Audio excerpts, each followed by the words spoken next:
It's I'm going doing well. great. We had the like honestly a very solid cash game lineup. I mean, it was like kind of the plays were the plays, and it was pretty easy. But like I don't know, winning's fun. I don't care if it was easy.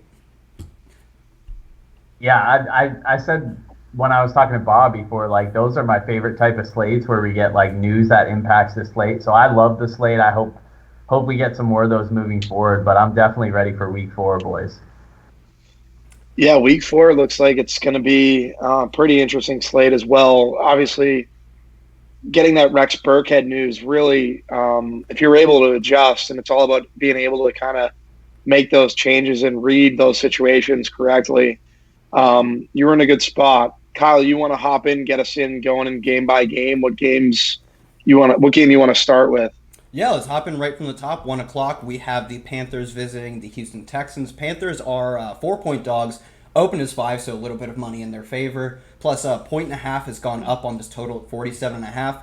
This game is like pretty. I feel like I have a pretty solid grasp on it. Where like obviously you play McCaffrey, like the dude is like number two in expected points right now, and he's not like 9K yet. Until he hits like well over 9K, he's pretty much just a free play as long as you've got the salary to do so. And with Wayne Gallman in the lineup, it's going to be pretty easy to get up. So yeah, I like that. Like just play him, forget about it.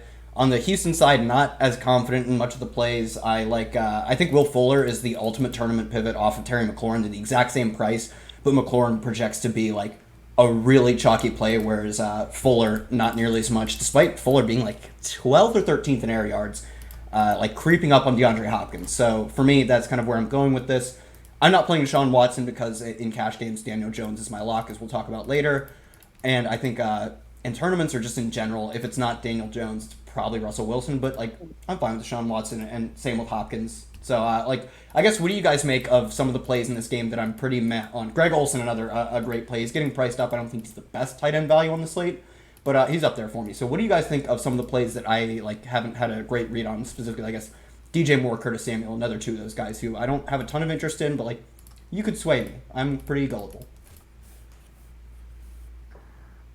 Yeah, John, you for want? Yeah, for me, I love Curtis Samuel. Once again, no surprise.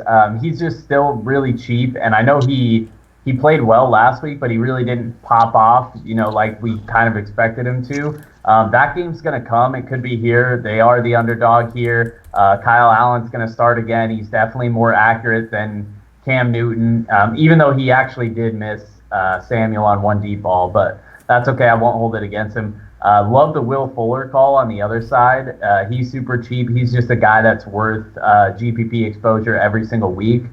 We talk about it all the time. He's a guy that could realistically go for like 150 yards and 2 touchdowns. And this could be the spot. Like Carolina's corners are not that good. And, we saw a really low ownership on the Houston side last week. I'm going to go back to the well with the Deshaun Watson stacks. I had him stacked with DeAndre Hopkins at super low ownership last week. It didn't work out, but that was super fluky.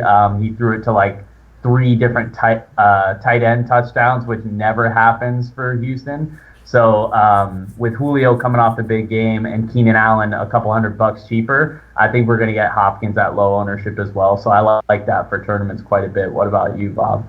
Yeah, like the Hopkins call. Like Christian McCaffrey's obviously the guy we're playing in cash games. But Hopkins, he's like right in that Keenan Allen price range, and like you said, low ownership in that situation. Kyle, you hit on Will Fuller. I like Will Fuller. Terry McLaurin's going to be someone who's going to be pretty highly owned. He's right at the same price. Will Fuller would be the GPP pivot. I think he's fine, definitely as a pivot.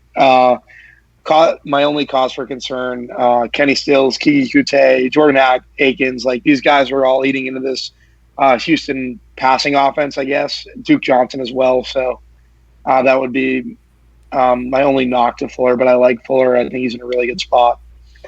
Who do we have next? What game we have up next, Kyle? Yeah, we have an interesting one. Cleveland right now facing the Baltimore Ravens. They are 7 point dogs. It's a 45 point total. It's down from 46. Cleveland, obviously, like the team everybody, like no team turned around, or the public believed turned around harder from the year before last to this, or last year to this year. So, like, interesting spot to see if everyone's completely jumped ship on them. I still think Odell Beckham going into Baltimore can be a good play because I'm mostly on the part of team fade defenses. And I also think I like some of the weapons, specifically Marquise Brown. So I think you could have an interesting lineup running Marquise Brown back with Odell Beckham. But like, what do you guys? I'm not super all in on this game. I guess another thing we kind of have to talk about is Mark Ingram. What he's 6,600 right. Found the end zone 3 times last week. Like I'm not chasing those points. I can't be chasing Mark Ingram points. That's not how I live my life. Yeah, it's really kind of we're in a predicament this week because like I don't want to play Mark Yeah. Ingram either. Like I really don't. I just don't like to play running backs that don't have a huge role in the passing game. I know he got 4 targets last week, but with them projected to play from ahead, you're really just banking on those touchdowns. And I know he has 5 touchdowns through the first 3 games, been over 100 yards in 2 of those. As a home favorite, theoretically, this would be a good spot to target him. I don't know. I'm kind of torn, so I kind of wanted to see what you guys were doing because I'm not completely opposed to it, but like I said, I'm definitely not in love with it either. So I want to know what Bob's doing, and then want to also know your thoughts on the Baltimore Ravens defense because I think they'll be pretty popular this week. I think 3,200 at home. The Cleveland O line has obviously been giving up some sacks, which has been giving Mayfield some pressure. So. Any of the other guys you're attacking, Bob, and what are you doing with Mark Ingram this week? Yeah, so I'm like Justin. I'm not chasing the Mark Ingram 3 touchdown game. I probably, for me, like, I'm interested in Odell.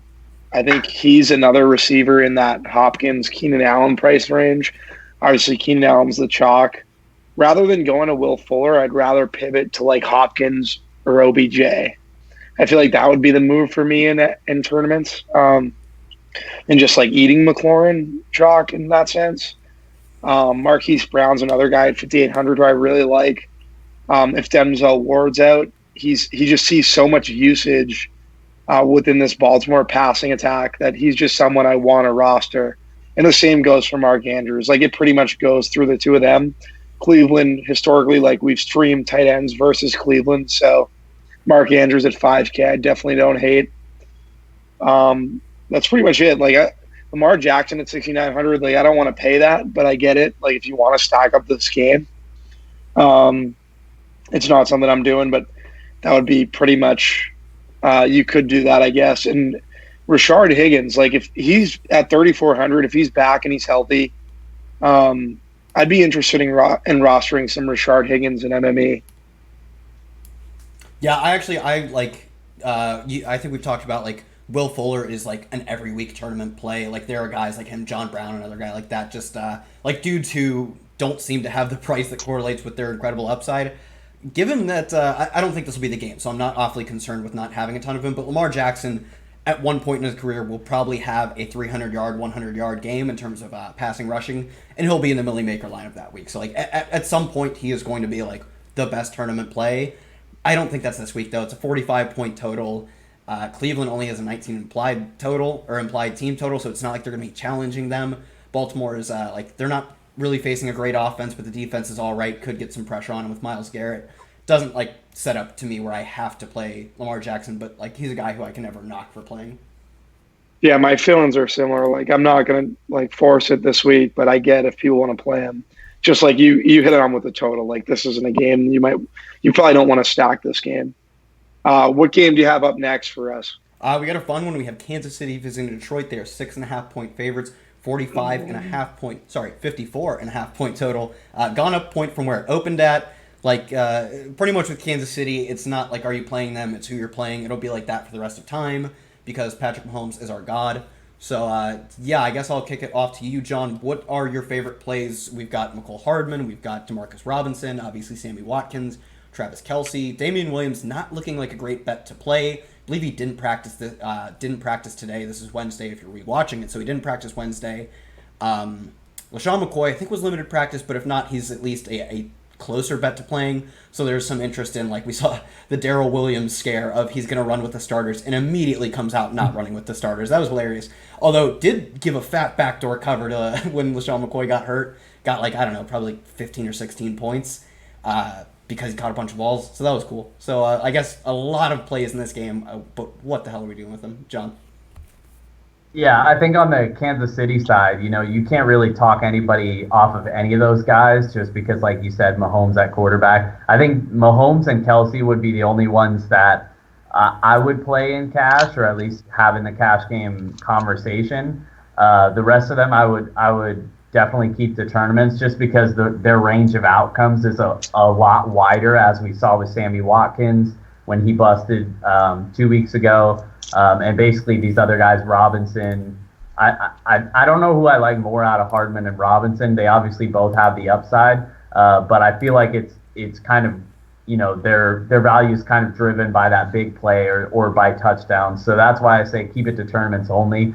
My favorite play in this game though is actually on the Detroit side. On Johnson is a guy. I know I wasn't super high on him as far as cash games go when we talked about him earlier this morning. I'm definitely warming up to the idea. He's super cheap. Just looking at the increased snap share with C.J. Anderson gone, I believe he was upper 70s snap share, and he did see a few targets as well. So if the Lions are going to keep it close, I think it's going to come from on Johnson and Kenny Golladay. So he's my favorite play in this game. And then something else that was worth mentioning was 86% of the tickets are on KC here, but the line didn't move in their favor. So that suggests sharp money's on the home dog in Detroit. So that makes me like on even more. What about you, Bob? Yeah, on. I think he's definitely in consideration for cash right now, just for all the reasons that you gave. Kenny Golladay, good tournament play at 5,900. A lot of people on Golladay last week, and he busted. And for that reason, we like to go back. So I don't mind him at 5,900. On the Kansas City side, you guys touched on Kelsey. And, Kelsey's been great. He's honestly 85 yards a game is pretty much a lock for Kelsey at this point, I feel like. So you're getting right near the bonus. Matt Patricia's done a good job against tight ends. And I feel like he'll try to take Kelsey away like he took Ertz away last week. That would be his first, main objective, as a D coordinator. And it's something I feel like he's done in the past. So, for me, it's Sammy Watkins at 6,700 is someone people aren't going to go to. They'd rather go to Robinson or Hardman. And I think Watkins would probably be my favorite of the Kansas City receivers this week. I can't believe I'm saying that because I hate Sammy Watkins, but it's legitimately something I'm considering. Being overweight on him, Demarcus Robinson, McCole Hardman with Patrick Mahomes as QB. They're always in play. I would prefer Robinson to Hardman. Actually, I don't need. We're in the dome, right, in Detroit, so maybe Hardman. But yeah, they're all great plays on the KC side. But I think the thing we need to kind of zero in on is on Johnson and what we're going to do with him in cash if we're going to play him. Right now, he's looking like a pretty good play. T.J. Hawkinson also in play at 3,300 as well on the Detroit side. Yeah, that's one I really like is T.J. Hawkinson. He's had 2 disappointing weeks, and maybe the volume hasn't been great in those weeks. It was 4 and 3 targets, so maybe he's a guy. He's a guy that you look at more in tournaments because you look at everybody that plays Kansas City in tournaments. But for me, he's not quite as good of a play as some of the people we'll be talking about later, specifically Will Dissly for me. But he's definitely in play. I will be probably overweight on him in tournaments because he does have that what we saw in week 1 of his rookie season: 9 targets, 6 catches, 131 yards. Especially against a pretty soft tight end defending team in Kansas City. So I like him as a play. I don't think he's going to be in my cash game lineup. Outside of that, I'm getting pretty warm to on Johnson. I do think he got a little bit of a carry boost because Paul Perkins didn't play. They cut C.J. Anderson to fill exactly what Paul Perkins does, except they didn't make Paul Perkins active because they signed him probably Wednesday. So I would anticipate he's active this week and steals a few carries. Although I still think he's a good play. I'm not afraid of Paul Perkins, but C.J. Anderson's bad, and he still got touches, so I don't know. That's all. Any other takes? I just have to warn you all of the incoming fifth horseman of death, Paul Perkins. Any other takes on this game, or if not, ready to move on? Yeah, ready to move on. All right, let's see. We have Oakland here visiting the Colts. They are 7-point dogs, 45.5-point total. This game pretty much entirely hinges how I'm going to play it on T.Y. Hilton. Did not practice today. It would kind of make sense for them to not play him. One, because Oakland sucks and they shouldn't really need, he's not going to swing it from 7 points to anything closer than 6.5 at best. he's a great wide receiver, and he's like by far their best wide receiver relative to their next best option. But like, it's still Oakland, and you're still at home. Like, they should. I mean, if I were their coach, I don't know. And Frank Reich's a pretty sharp dude. They probably shouldn't be playing him this week, or at least heavily limiting his reps, because they have an actually important game in Houston coming up, and then they get a bye. So they could play him basically like one time in 3 weeks. So I don't know how much we'll see of him. That's something we can talk about Sunday morning specifically when John and I hop on. But yeah, outside of that, that becomes if he doesn't play, it's Marlon Mack all the way, because he's going to be like the entire pivotal point of their offense. And he's a home favorite, so it's kind of the play for me. I'm not awfully interested in anybody on the Oakland side. Like, John, do you have any plays for Oakland? Or I guess if T.Y. Hilton doesn't play, obviously, like, there will be value in their wide receivers because they'll all be low priced. But for me, I have no interest in trying to decipher who it's going to be out of Zach Pascal, Deion Kane, Paris Campbell, and even Chester Rogers, who are all within 2 targets of each other on the season. None of them are getting a lot of runs, so I'm not going to be able to pick it out confidently. Yeah, I think the way to play it is like if you're running multiple lineups, just kind of pick and choose between them all, and then hope you have the right combo with the right guy that goes off. I prefer Paris Campbell just because I think he has the most upside. But yeah, it's obviously pretty risky there, not knowing where the volume is going to come from. But I think Marlon Mack, he projects as a really strong play regardless of Hilton playing or not, just because he is a home favorite, like you said. He's seen 20 touches in 2 of the 3 games. They'll probably lean on him here. He's only 6,100, so he's a strong play as well. But like you said, on the Oakland side, I really have little interest. I know Indianapolis really struggles against tight ends, but Darren Waller coming off the big game and priced up, I feel like that's kind of chasey. And I think a lot of people will actually do that just based on the matchup. So it's not really somewhere I'm looking to go. Anything I missed, Bob? Did you talk Hunter Renfrow? I did not. There's so a Hunter reason he Renfrow, didn't talk Hunter Renfrow. Yeah, no, but I just want to cover it. Just Ryan Grant was cut, so that would open up Hunter Renfrow within like this Oakland offense a little bit more. He should see more usage. He would be the one guy I'd be interested in tournaments at 3,800. Waller 52. He's been priced up, so I'm not really going there. On like you hit on Marlon Mack, John, like Marlon Mack's cash game consideration. I feel like we have to figure that out. Yep. What we're gonna do with him.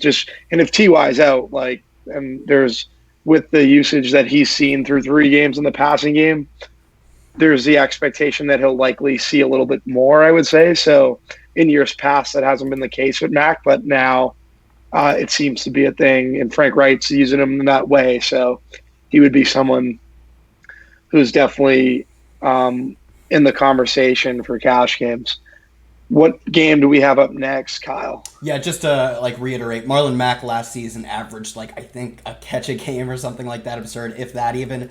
This week he has 2, or this season he has 2 catches in each of the past 2 games on 3 targets each. So he's actually getting that kind of the run you want there. So like it's normally he'd be a guy who I'd be afraid of playing even if he projects well because of that volume in the passing game, but now it seems like there's at least somewhat of a floor there. So we'll move on to biggest blowout of the slate according to Vegas. It is the Chargers visiting Miami. Chargers are 16.5-point favorites. This total has dropped a point to 43.5. For me, this slate pretty much starts with locking Keenan Allen into your cash game lineups, is getting more volume, like not even just like targets or like compared to wide receivers, more expected points. So just the average value of a target based on the line of scrimmage. So more expected points than every other player in the NFL right now, every other flex option, I guess. And that is easily ahead of like Christian McCaffrey. I want to say he's like 8 points ahead of, and then he's nearly 20 ahead of a whole bunch of guys sitting around 55, like Julio. Probably like Zeke is close there, like maybe David Johnson. But yeah, he is like a bell cow wide receiver like we haven't seen before. So for me, you just have to lock him in, and I still think it's plus EV to play him in tournaments. Austin Eckler, a good play, but I actually think Justin Jackson has a very, very solid tournament projection. Just because we literally saw it last week with Tony Pollard. I'm not sure what the ownership is going to look like. If people are sharp to that, it might be wise to fade them because he basically has to score in 1 quarter of run, you would imagine. So if it's a overly owned play, I think it's sharp to fade it. But if nobody's on it, like, what do you guys think of playing Justin Jackson? I actually really like that call. In MME, obviously, so many people on the Melvin Gordon trade. Melvin Gordon's back. All the season-long guys who drafted Melvin Gordon way too early are happy to find out he's back.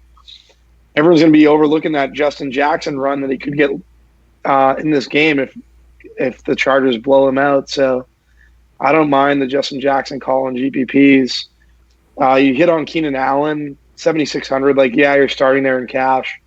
Can we fade, though, in tournaments? Like, is that he's seeing so much usage? I feel like it's a tough fade, but you have Odell right there in a situation versus Baltimore where they might be out Jimmy Smith, who's the corner, their number one corner there, Jimmy Smith.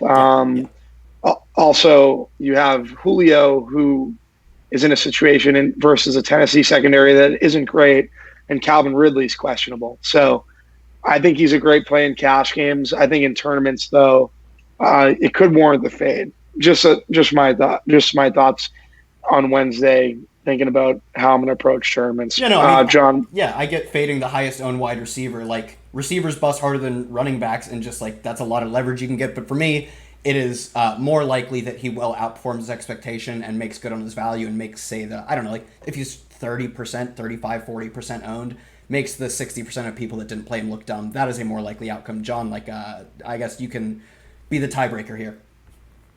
Yeah, I mean, I'm basically in the same boat as both of you guys. Like, I think in cash games, he's an absolute lock. He's a stud. He's everything we look for in a wide receiver, and he's not even, like, overpriced yet. So, like, 41% target share in week 2, 36% target share last week. Those are both the games without Hunter Henry. That type of usage makes it very hard for him to fail. But that being said, like Bob said, he's a wide receiver. Targets are always more risky than carries. So theoretically, he could be a good fade. Injuries happen as well. There's a scenario where maybe he gets the 100-yard bonus but doesn't score a touchdown. In that case, those other elite wide receivers could definitely outperform that lower ownership. So I think there's always a case to be made in tournaments to fade, especially if he's going to be 30, 35%. You're kind of just eliminating the field if you have one of those guys that outperform him. But I'm actually really interested on running it back on the other side. And I know Kyle, I know you're on it as well. Preston Williams, he's my guy, man. I played him last week at like 4% owned. I think he'll be a little bit more popular this week. 12 targets last week, 4 of them in the red zone. 29% target share with Josh Rosen. I mentioned last week they had the connection in the preseason. That was evident if you watched the Dolphins last week. Rosen was really looking to him whenever he could. Devontae Parker still got some targets as well. But I really like Preston Williams. Under 4K, it was kind of surprising that he didn't score with all the opportunity he actually had last week. So I think he's going to be a good tournament play moving forward as well. So is he cash game viable, would you say, at 3,900, 12 targets last week? And then I don't want to play any Dolphins in cash, but I'm just 4 red zone targets. I didn't watch that game, so. Yeah, I was going to say on a different slate, he honestly would be cash viable, I think. But on this slate, just because we have Terry McLaurin and a few other guys that are more like – because, I mean, yeah, he's seeing volume, but the volume's coming from Josh Rosen. Yeah. I think he was like – he only connected on like 36% of his passes or something absurd. So like even with 12 targets, it's like he could, like even last week, he had like 4 catches for like 60 yards. John, I just wanted to ask you. So like I feel like you're the perfect person to ask in the situation. You just touched on Julio, who you played in cash last week. If Calvin Ridley were to sit, would you consider playing Julio again in cash over Keenan Allen? Not over Keenan Allen. Yes, man. I can't do it, man. No, I wouldn't either. I was just wondering because obviously I feel like you'd be no, like I wasn't, guys. I was just kidding. It was just like my girlfriend picked up Twitch and was talking. It's not that far off, but it's just like I gotta play Keenan. There's just no way I'm fading. What now? If that does happen, what I would look to do is then maybe that's a scenario where I dip down. If you're playing Christian Kirk or Sterling Shepard, you can drop down to Preston Williams and then use your third wide receiver to get up to Julio. So if anything, I would work hard. Ooh, that's good. Yeah, no. As soon as you asked if you would play him over Keenan Allen, I was like, I'm sure you can get both in there. When you've got Wayne Gallman, Daniel Jones is a good price quarterback, like you can get him in there, and I would strongly recommend doing so. I got them both in there last week, and it worked out great. So shout out to me. Hopefully we can do it again this week. Yeah, that lineup was the nuts, man. All right, let's head over to our next game. We have the Washington Redskins facing the New York Giants. 49-point total has moved up 2.5 points since it opened. Giants are 2.5-point favorites. I mean, this game pretty much has the cash game quarterback lock with Daniel Jones. Got 4 carries, 28 yards. I think he scored twice. They also leaned on him just in terms of passing. It's pretty much just his price is so good. Plus, he's got rushing equity that I don't see how you're not playing him. Like, the fact that he's only 100 more than, like, I guess I get that Kyle Allen is, like, a similar price to him in that Kyle Allen popped off last week, but he played the Cardinals, man. Like, it's all Daniel Jones for me. And also, Washington is, like, just as good of a matchup for your quarterbacks, if not better. They've given up, I believe, 3 touchdowns to every single passer they've played, plus 30 points to everyone they've played. I think it's like 31, 32.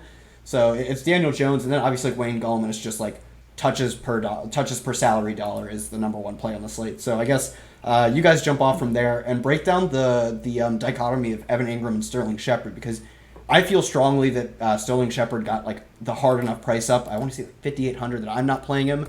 I'd much rather Evan Ingram, but like I'm open to opinions. I'll field you guys. John, go ahead and kick us off with wherever you want. Take it away. Yeah, I mean, I think this is like the marquee game of the slate, like, which is funny to say because it's like 2 of the worst teams in the NFL. But these are the situations we look for. Like, whoever got the over at 46.5, that like bet the house, because that was way too low. It's already been up 2.5, like you said. I could see this game pushing low 50s by the time Sunday kicks off, just because like these are the absolute 2 worst secondaries in the NFL. We watched Washington just give up 3 touchdowns to Mitch Trubisky, who hasn't even thrown a touchdown prior to that in either of his first 2 games. So like, and then obviously we know how bad the Giants are. They've just been getting lit up by absolutely everybody. So I mean, you could really, like, I know it's an ugly game, but you can play all the dudes. Like Daniel Jones underpriced, Wayne Gallman underpriced considering his role. I know like some people don't think he's good. I don't think he's good at either. I'm still going to play him because he's a good play. As far as the Sterling Shepard and Evan Ingram goes, I'm definitely on Team Ingram. I just think he's an absolute stud. I don't think Shepard's a bad play by any means, just because this volume is going to be so concentrated between those 3, Gallman, Shepard, and Ingram. I think you can play all of them and then run it back with McLaurin, who's clearly underpriced. Everybody on the Washington side is underpriced. Thompson, Paul Richardson, 3,700. Like, these guys are cheap, and they're all going to project well because of the usage.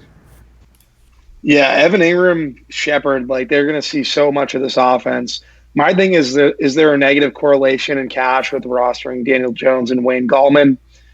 Me and Kyle had this conversation earlier. In cash, you just kind of play it, I feel like. In tournaments, you can definitely get different. Terry McLaurin's going to be someone who's going to be extremely chalky in cash games. Really like him in the spot. I have this total at 49.5. Is that correct right now?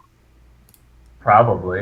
It moves up 3.5. It moved down from 49. It moved down to 49 in the past like hour or two, but wouldn't be shocked if it goes back up. 49.5, just depends on. It opened at 46 though. 46.5 or 46. 46.5. Yeah.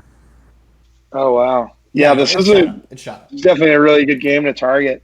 Evan Ingram, what a beast! He had a one-handed catch over the middle last week. It was like pretty insane. And then he had that 70-yard scamper down the left sideline. I really like Ingram. I would definitely prefer him to Shepard. Shepard got priced up. Ingram did too, but I definitely prefer Ingram. On the Washington side, Adrian Peterson at 4,300. Like, I know we don't want to play him, yeah. But like, he's 4,300. Like in MME, like you can make an argument with this total being what it is, right? Like, It's like Washington could be ahead in this game. Like that's not out of the realm of possibility if you're playing tournaments or MME for that matter. But Wayne Gallman's definitely the chalk guy that you're going to want to roster in cash and likely. I feel like he's a shaky. Kyle, you can kind of get into this. He's kind of shaky for cash as a running back. Usually like running backs at value, they have a high percent hit rate. It's like 80%, correct? Yeah, I don't know the exact number, but they hit way more than like it's plus EV by a mile to just play them regardless of what you think of them. So yeah, I'll jump into it. It's really just that one. I agree, especially in this case. Last week, I remember the argument. It was that wouldn't Kyle Allen and Christian McCaffrey have some sort of negative correlation there? And I mean, honestly, they probably do. In terms of like, unless you're scoring 34 points or whatever they did, yeah, they might siphon some touches from each other in terms of passing and rushing, but the values were there, and this is the same case with Wayne Gallman, especially given that Daniel Jones is a rushing threat. There's a decent chance he just like siphons goal line work. He scores like a goal line touchdown or two, and then Wayne Gallman busts with like, I don't know, 20 carries for 80 yards. Like, you wouldn't be shocked if that's his line. He gets that, a catch or two. So yeah, I think it's just, for me, he's like a career journeyman backup that like has never gotten really any significant role, and when he hasn't done anything with it. It just projects to me, whereas like Josh Jacobs on the first slate or whatever, or going into the second game, we knew he was going to get the volume, but there's also the potential he's actually good, and then his quarterback wasn't going to be taking carries away from him. So and he also is like, I don't know what the situation was, but like there's also a chance when Gallman gets games scripted out just because their defense is so bad. This turns into a shootout. Still, though, I think all those concerns aside, he's just kind of, you just play him. Yeah, and the reason why I'm less concerned with Gallman is like he's actually like not a bad pass catcher. That like, is the one thing. He actually has a decent amount of pass catching work to his name in his career, so I do feel good about that. Yeah, so like even if they fall behind, like I think, we didn't see it much last season because Saquon played every game. But if you go back to the 2017 season, there was like 4 or 5 games where he caught at least 4 balls, and he was like respectable in terms of yardage. So like I just, and plus with Daniel Jones, and then even if you play Shepard and Ingram, I know in theory it is negative correlation to play a quarterback and running back. But I think it's okay in this spot considering the high team total and how concentrated the offense is. You can theoretically capture all the touchdowns in this game by playing all those guys. So, yeah, I'm with you. I'm playing Gallman regardless of the correlation, whether it's negative or if it ends up being positive. It's pretty much Gallman for me in cash games, and as well as Daniel Jones. The only other pivot would be Russell Wilson from Daniel Jones, but I think it's going to be Daniel Jones. I'm not really. I probably shouldn't give away my cash, but it seems pretty obvious that there's going to be a lot of crossover this week. Kyle, where are we going next? This is a game you kind of, I don't want to say made fun of me, but kind of pointed out that we have the Falcons at home in the Dome where Matt Ryan crushes, playing the Titans, a defense that, I mean, they're a pretty good defense, but they're not one of the best in the league. I'm not like thinking they're for sure going to stop Matt Ryan, but it's got a 46-point total. The Titans have tended to play in low-scoring games on a whole, and their offense doesn't look like an offense that's going to push the opposing offense to score. So I have very little interest in this game, and the Calvin Ridley not playing thing is unlikely. I believe he's a limited participant in practice, so I would still anticipate that he plays. It's just more of a contingency to know that if you wake up and wipe the crust out of your eyes at 12:45 and you see Schefter tweets Calvin Ridley not playing, find a way to jam in Julio Jones. I don't anticipate that to happen, but if it does happen, you know what to do. So I guess, John, like, how interested are you in this game? And the one thing for me is that you have to consider, like, borderline in cash. Let me check his price. Playing Devonta Freeman when they don't have all of their backups from last week are not going to be on the roster this week, assuming that Ito Smith and Kenyon Barner do not clear concussion protocol. Their other running backs were Brian Hill and Quadre Olson, both of whom were healthy scratches last week. They're guys who do not factor into their game plan at all.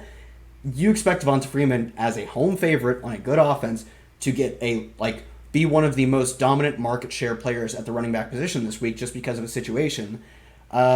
Everything adds up. I just think he's kind of dust, but it might be one of the things where you just play him because it's a good play. Like, process over my talent evaluation. I'm kind of hedging towards that. Maybe not in cash, but at least in tournament. Yeah, I wouldn't go there in cash. I think he's a sharp tournament play.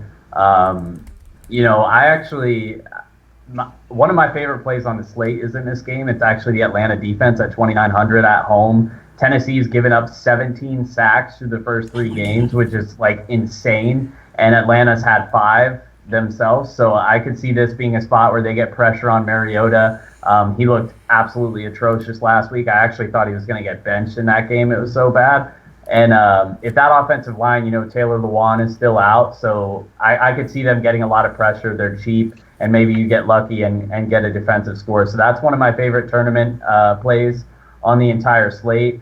And then I think people are going to go back and chase the big Austin Hooper game from last week. He's priced up a little bit, going to have more ownership. I don't like it as much. He's still in play just because of the volume, but yeah, that's pretty much it. I mean, you can always play Julio. The last thing I was gonna say is, and this might be a bad take, but like, I really think we need to start considering this season's Atlanta Falcons as last season's Tampa Bay Buccaneers. And what I mean by that, I'm receptive to it. It's just a funny analogy. They literally have they've had no interest in using their run game whatsoever. Matt Ryan has turned the ball over more than any other NFL quarterback this season, which is similar to Winston. And they're just literally gunning it. Ryan's hit the 300-yard bonus every single week. Like, he's put up 25 every week. He's only 5,900, I think, at home. We really need to start like looking at it like that. Is just because they're going to throw the ball so much. Even though they should be using Devontae Freeman as a workhorse, they haven't done it yet. And I know his numbers looked pretty decent last week, but majority of that was on 2 big runs. So I don't know. I really think we should target Atlanta just because Ryan's pretty safe with how often they're going to throw, and that's why all these pass catchers are going to pop off. Yeah, and Dirk Cotter, it's funny. He was in Tampa Bay last season, and now he's in Atlanta. Wow, look at that. So that's like pretty much why the secondary. Yeah, no, it's funny you mentioned that, and that making that kind of comparison because he was the head coach in Tampa last season. Yeah, I think you hit on it with Atlanta defense, and I just ran a couple optimals, and it looks like Atlanta's popping as the defense of choice, or definitely one of the defenses, the highest projected defense. So I like to see that. Like the call. Julio, 7,800. You went there last week. Like, I don't mind going there again this week in tournaments, especially with those numbers in terms of them throwing the ball as consistently as they have been and just disregarding the run completely. We pretty much hit on like everything else in terms of this game.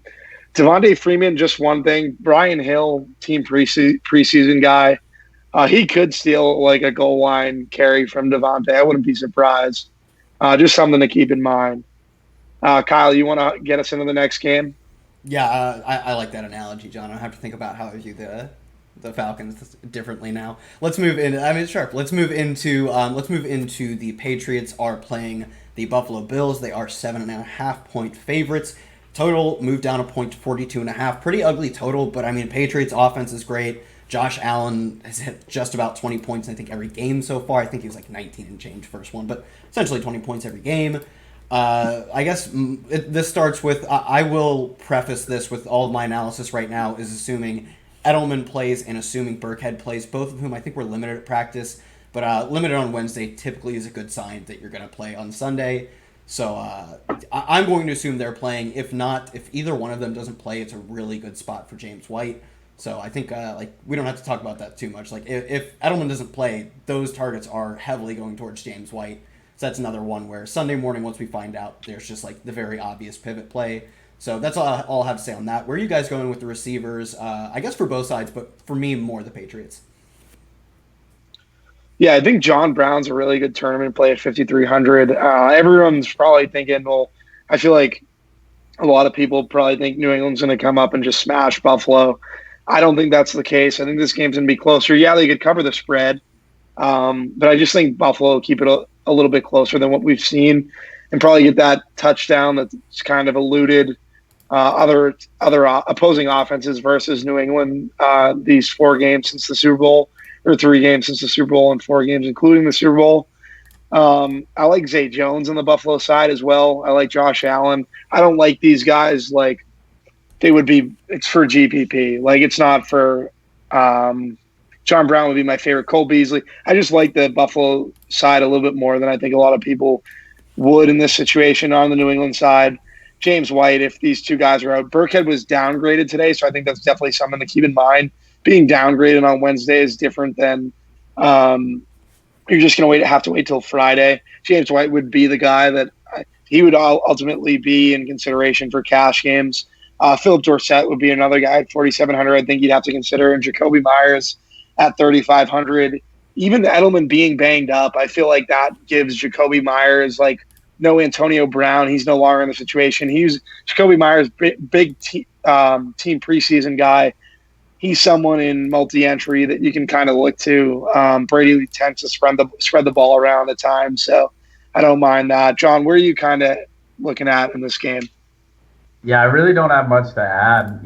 I've said it a few times on here already. Is I really respect this Buffalo defense, especially at home. I think it's one of the more tough places to play in the NFL. Not to say that the Patriots can't thrive, but I'm definitely probably lower than consensus on them, and I really, I'm not really looking to play any of these guys as core plays this week unless we get some type of news like last week that impacts the slate. Yeah, I'm going to say I actually think I'm not playing any Zay Jones. The dude got 10 targets on the season. Is third on the team in air yards, tied third on the team in targets. I think if you're gonna eat those words, not like saying like he's like this fantastic play, but I think he'll have a good game versus the Patriots this week. He tends to. So like I don't know, Cole like it's just be like an MME play. Like I feel like he could play in some. He could just because they're going to be chasing like they're Cole Beasley, John Brown, like these guys are going to be chasing points.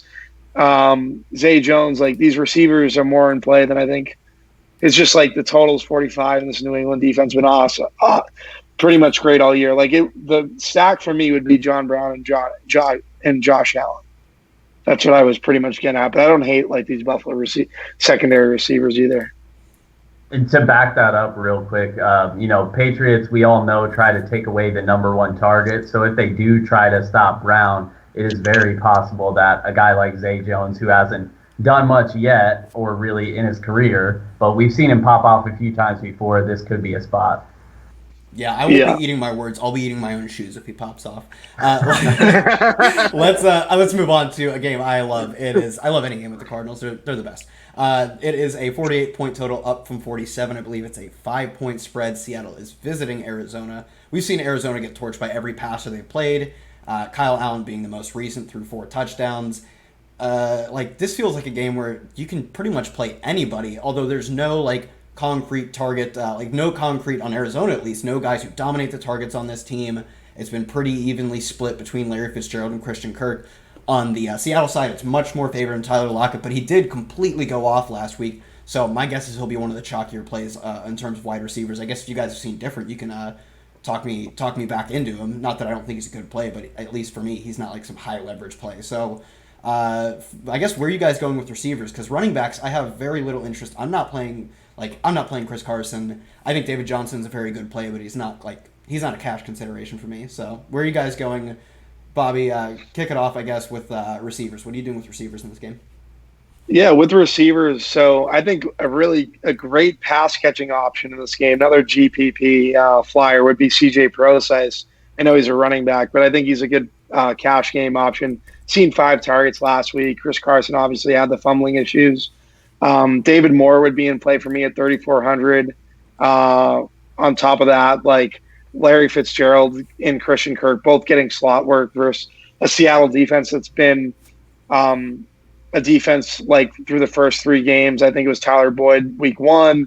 And then I forget the other 2 that are just evading me. But I think that you can basically attack the Seattle defense with slot receivers. So I don't mind Kirk or Fitzgerald. John, where are you kind of thinking of going? You like David Johnson at all? I think David Johnson's in play in tournaments for sure. I definitely am probably the highest on Christian Kirk. Both of those guys are seeing a lot of volume. I just generally side with the younger, more athletic, faster, better, all around everything. Christian Kirk over Larry Fitz. That's my brand. And then on the other side, Tyler Lockett saw like 14 targets or something crazy last week. Had the big game last week, and now in an up tempo game against Arizona, you can definitely go back there. But we sort of buried the lead here, boys, because Will dunking on him Disley is only 30. The dismissal. He's only 3,600 coming off the big 2-touchdown game. He's going to be the heaviest owned tight end for sure, and possibly one of the heaviest owned players on the slate. Scott Barrett, Pro Football Focus, put up a tweet earlier today. In the 5 games that Disley has played with no injury throughout his career, he's had 3 for 105 and a touchdown, 3 for 42 and a touchdown, 1 catch, 4 yards, and no touchdowns, 5 catches for 50 and 2 touchdowns, and 6 catches for 62 and a touchdown. So all the guy does is score touchdowns. And now Nick Van Et's out of the picture. He's over in Pittsburgh. So, yeah, I mean, I'm pretty much all in. Talk me off the ledge. Yeah, Will Disley's in play. Like Nick Van Eck going to Pittsburgh in that trade today, he's 100% in play. And yeah, he's going to be the chalkiest tight end. Kyle, what are you thinking? Yeah, no, I would argue he is more than in play. Like I am, like pretty much just going to lock him into my lineups. They have played. Greg Olsen scored twice on them. Mark Andrews had one of his best games on them, and who else totally T.J. Hawkinson in his first game as a rookie at a position that like their entire rookie year tend to like completely bust. Crush them for like 131 yards. They are, and like it's weird because no matter who their coaching staff is, no matter who's on their defense for the past like 5 years, they just suck against tight ends, and like there will be no change. Russell Wilson, the most efficient passer like in the game, I guess like Patrick Mahomes up there, but he doesn't throw interceptions as much as Patrick Mahomes. Most efficient passer in a game that's got like the best matchup for your offense. High game script because specifically Arizona runs incredibly fast. So yeah, I'm not talking you off the ledge. I'm holding her back and we're jumping off together. Wilson fringe. We didn't hit on Wilson enough. Like fringe cash. If you look at like these 3 games, like they've surrendered so many fantasy points. Matt Stafford, just guys like I don't. It's just for me. Like I want anyone. We're going to be streaming quarterbacks versus Arizona going forward for the foreseeable future, I would say. Yeah, 100%. There's like this is the matchup. You're going to be streaming them. I didn't know you played a lot of season long. So no, I mean that sums up pretty well. Let's move on to, I want to say we have like 2 games left. First of all, we have the Tampa Bay Buccaneers going west visiting the Rams. They are 10-point dogs, 49.5-point totals, moved down a point for where it opened, but still one of the highest on the slate. For me, Bob, you've talked it to death, and you're still right. Cooper Kupp is just the play for the Rams until he gets priced at like $7K plus. Like they're running this offense through him. They were doing it last year, even when they had Todd Gurley healthy, until he tore his ACL, which is unfortunate. Yeah, he's clearly, I want to say he's like 8 and 9 targets ahead of Brandon Cooks and Robert Woods. He's getting slot targets, which are like higher value targets. Like they tend to have a higher catch rate and get more fantasy points in PPR. It's like it's all Cooper Kupp. He's pretty much. I'm trying to get him in my cash games when I can. I don't mind any of the guys for the receivers, Brandon Cooks and Robert Woods in GPP. But for me, it's pretty easily Cooper Kupp. I guess Bob, kick us off on the other side of this game. Are you interested? Like you're chasing the Mike Evans points, right? Like he's good again. No, I'm not chasing the Mike Evans points. We get to talk survivor pool here. Like the Rams, I feel like are the play, right? Let everyone go for New England who hasn't taken New England and take the Rams. I mean Chargers, right? They're play everyone. Or Miami. Yeah, whoever plays Miami. Yeah, I get that. No, but I mean, I'm trying to think if the Chargers have had any other great games. Now it's probably the Chargers, but like if you think the Chargers have another good game coming up, this is like probably the number 2. This is easily the number 2 game. Yeah, Chargers. I think I'd rather take the Rams in the spot. I think Miami's going to win a game. So yeah, I would take the Chargers, but they're going across country. Sure. Tampa's coming across country. I don't know. I guess yeah, I'd take the Chargers, but because they're playing Miami. But this is the Russell Wilson to the Chargers being our Daniel Jones. Yeah, pretty much. I think Cooper Kupp's like the guy on the other side, on the Tampa Bay side. Like Chris Godwin, I like a ton. Um, yeah, Jameis Winston. I don't want to play Jameis Winston in like any format. Just bad at football, good fantasy quarterback, but still like really sketchy when you go to put Jameis Winston into your lineups. OJ Howard had a bounce back week last week, but that's pretty much. I think it would be Godwin for me, and that's it. How about you, John? Yeah, I mean Cooper Kupp's the clear, far and away best play, like you guys said.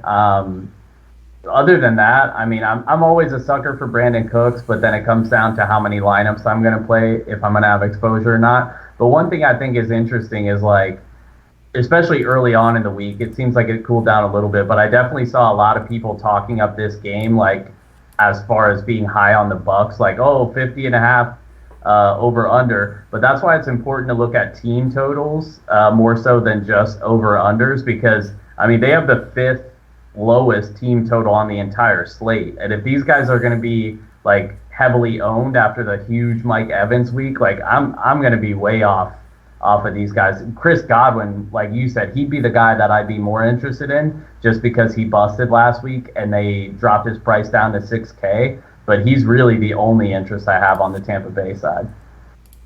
Yeah, I'm actually pretty like low on Godwin as well. He's got 19 targets to Mike Evans 28, 266 air yards to Mike Evans 478. Like I wholeheartedly believe Chris Godwin is like pound for pound a better receiver. He's going to be more efficient on every single touch he gets. But he's not he's still not getting the volume. Come around. That was my take from the very beginning, is that Chris Godwin is a better receiver and they're going to give Mike Evans the ball more. Was it his take though? Yes, I literally have thought Chris Godwin was one of the best receiver prospects coming out of college. He was so dominant. Breakout age was extremely young. Like, yeah, I've been Chris Godwin talent all the way, and they're not going to give it to him, and they kind of haven't. John, were you the Mike Evans guy? You were saying no. Evans I still said Mike Evans was a better fantasy pick. That was my take. No, I was the Godwin guy. Me and John were on the Godwin side. This take, Kyle kind of flip flopped. I feel like he was team Mike Evans, but to be fair, he did say it was more so because of the volume. He said that. That's all I want, to have that on the record. We might have to. All right, we'll go back to tape and double check that. But moving on. I would totally do it. We got Denver, Jacksonville. Yeah, let's wrap it up with a kind of boring game, unfortunately, but the defensive plays might be good here. So we've got Jacksonville traveling west to Denver. They are 3.5-point dogs, 39-point total. The total's moved up, but it's still bad. It's still, I think, the lowest on the main slate. So not awfully interested in this game. Both Fournette and Philip Lindsay project as great like touch per dollar plays, but in a game with a 39-point total, and especially for Lindsay, where there's always the risk Royce Freeman gets involved, like I don't know, it just like. I think we talked about, they're flu games where everyone has to get sick, and then I'm like, they're great plays, dude. Yeah, Philip Lindsay, don't chase that 30 points or a Green Bay. I wouldn't go there. Guy that's interesting in this game is Leonard Fournette at 6K. I think you have to consider him in cash games. Obviously, I don't want to play him. I'm going to shy away, but he's in the player pool. Just with how bad Denver's been versus the run. D.D. Westbrook also in play. DJ Chark, guys I like. But that's pretty much it in terms of receivers, like Emmanuel Sanders 4,900. We pretty much, he had a letdown game last game. For me, I'd kind of stick with the Jaguars guys. Maybe go to like Chark. I don't know, John. What are you thinking? Chark would be more of a tournament play. I really don't have any interest on either side, honestly. Like I do want to be high on Chark long term because I think he's actually really good and has a good connection with Gardner Minshew. But coming into Mile High, I know their defense has struggled, but they still have some of the best corners in the NFL. I don't really want to play anyone in this game. Lindsey is in play at 5,200, but like you said, people are going to chase that monster game that he had. So I think he'll be fine, but I don't think he's going to go off like that. He's seen at least 5 targets every game, so that part is good to see, but not somewhere I'm going to go. And Fournette does project as a good play, but man, you gotta have the stones to play him, and I'm not sure that I do. Yeah, I don't have those stones either. I definitely think he's in the conversation for cash. Kyle, what are you thinking? I find it like I think I guess I'm probably a tiny bit higher than John even on Philip Lindsay, but I just think he like I know he's eighth in targets in the NFL. He's getting like double digit carries every game. I'm not very confident in playing him in cash. I almost certainly won't, although I think he's just a good value play. It's just this game that sucks. Like if it projected to be a better game, I'd be much more interested. But I do think like he's firmly in the conversation. This dude who is getting like a monster amount of targets and like getting at least a decent market share of this team's rushing equity. So in play, I'm not saying he's like a great player or anything, but like I just don't want to overlook him. I think John, you echoed that sentiment, so mostly covered what I was going to say. All right, guys. I think that about wraps it up, right? Chicago, Minnesota, right? Oh, Chicago, Minnesota. Oh, shoot. Oh, I know it's not a very exciting game, Bob. No, I know, but we have to talk about everything. Absolutely. Yeah. For me, it was pretty much we had just wrapped up the other show with that Denver game, so I figured Kyle was getting off this show with the same situation. Nah, I skipped him over somewhere because I'm running like a little cute half screen on my side. You guys will see it in the replay. But yeah, Chicago, Minnesota. What is this game? This game sucks too. Man, I can't find it on the thing. But what is it, like a 2.5 point Chicago favorite? I believe they're at home with a garbage total, if I'm not mistaken. 38 over under on this one. They're the lowest over under on the slate. Yep. So I guess Dalvin Cook obviously in play. Like you can't knock a dude who I believe he leads the league in rushing so far. He's gotten over 20 carries, I believe, in every game, and he's getting a decent amount of passing game work. But like in this game, I could almost not care less. Like it's hard pressed to find. These two teams are 21st and 30th in plays run, so I'm not like interested in the pace of this game. Both defenses are good. It's got the low total. Like this has all the makings of an ugly game, but like I don't know. Dalvin Cook has proved me wrong. I don't know. I was at least off of him 1 week, so he's proved me wrong. Kyle, we definitely skipped this game on the Die Hard spot. Nah, just throwing it out there. Nah, let's not talk about that. Yeah, you did. There's like no way to prove that though. Like I'm sure it's not recorded. It wasn't on the internet, and people. I'm sure nobody will miss it. Nobody will miss it. Okay. No, Yeah. I'm just no, saying. actually, we definitely didn't talk about it because I totally would have dunked on Stephon Diggs. I have just a small projection of expected points over salary, and among like reasonably qualified players, Stephon Diggs is the lowest by like a country mile. Like it's a Steph shame. Diggs asking for a trade, by the way. Could end up in New England. Oh, really? I actually didn't know that. Yeah, like the worst projected like expected points, so like a good metric of volume per salary dollar on the slate. So like never play him, and honestly, I'm not really playing Adam Thielen either. Don't play Kirk Cousins. Thielen getting there last week was like so, like he had a rushing TD. Yeah. It was just like, don't chase Thielen. This team does not want to throw the football. They're throwing right now at a 38.7% rate, I think. Like that is like 1920s level football. That's a joke. Yeah, no, it's definitely something that is a cause for concern if you play any type of fantasy sports with a team that's pretty much decided to establish the run. Yeah, and I think they will probably have to throw more this week, but it's not going to be pretty, right? Like against the NFL's best defense at home, like I don't want to play anybody in this game.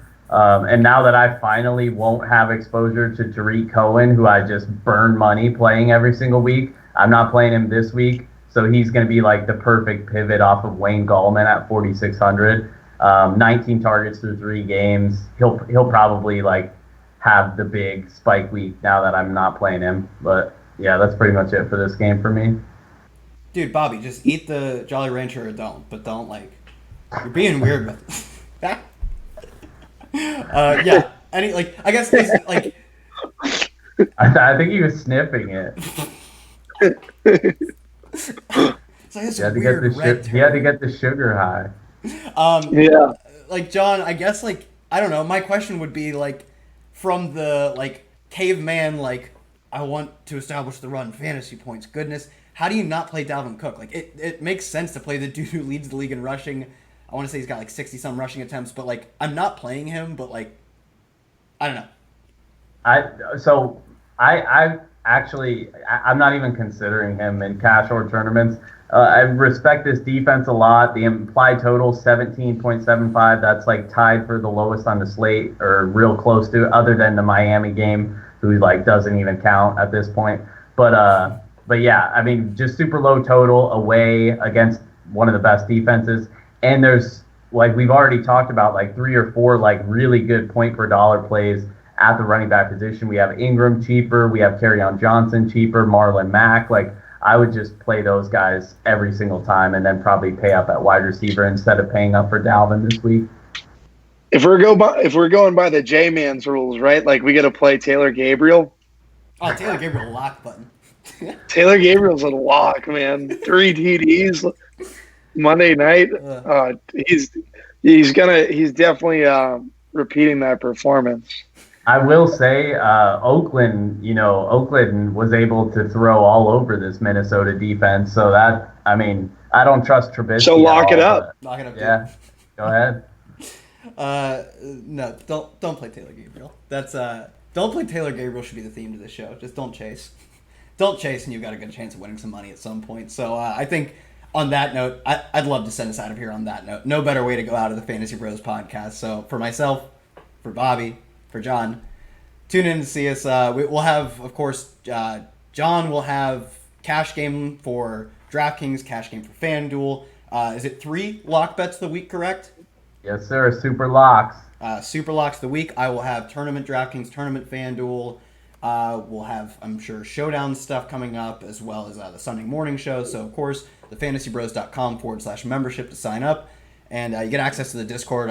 Discord might be my favorite part of just talking about fantasy with everybody. So, access to everything with thefantasybros.com/membership.